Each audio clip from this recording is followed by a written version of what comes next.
I'm Lori Berard, and I'm here with Dr. Pratik Choudhary, who's a diabetologist at King's College Hospital here in London, UK. So we've had a great conversation about diabetes technology and hospitalization.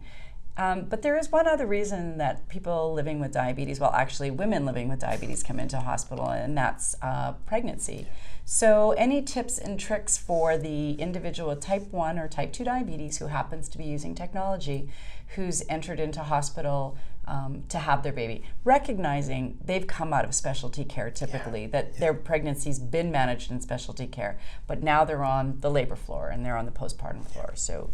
Yes, absolutely. With the latest evidence base about the benefits of continuous glucose monitoring and or pump therapy in pregnancy, I think we'll see a lot more of the type 1s come through in that way. And actually how their labour is managed is quite different in different units, but there's certainly a lot of units now, increasing number of units, where they will allow the lady to manage her own diabetes with the pump during labour. So traditionally, in labour, we used to convert people, if their glucose levels were high, onto an intravenous infusion of insulin, and then you'd manage it like you'd manage anything else.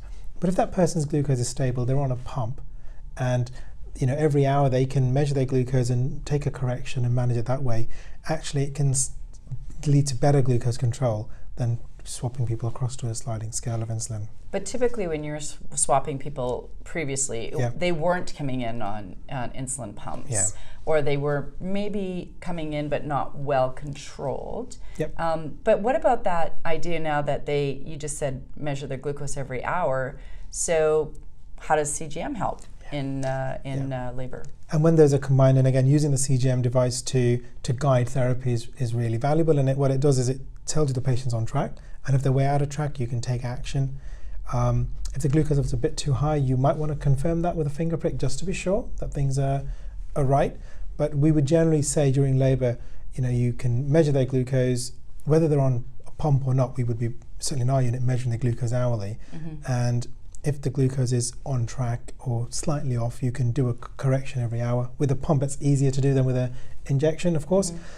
If despite your corrections, the glucose is just not coming under control, then of course safety first. You get the person on a intravenous sliding scale and get the glucose down. But the vast majority of women can go through labour and have their baby with the pump on track.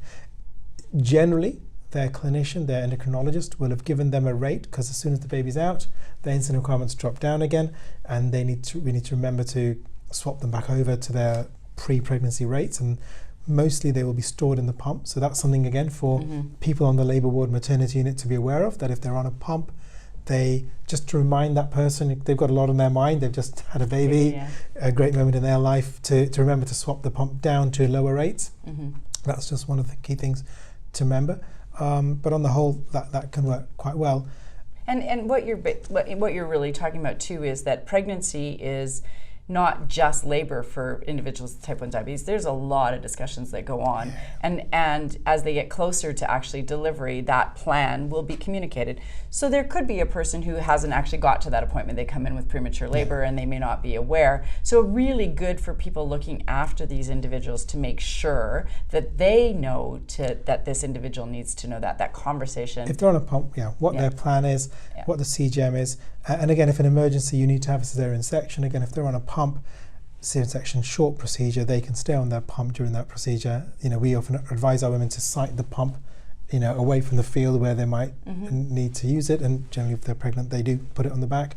And so, we have certainly in our unit, women can have their cesarean sections whilst they're on pump and run through that. Elective sections or emergency. And emergency. Okay, great. Good. Well, thanks very much for those practical tips around pregnancy. Thank you.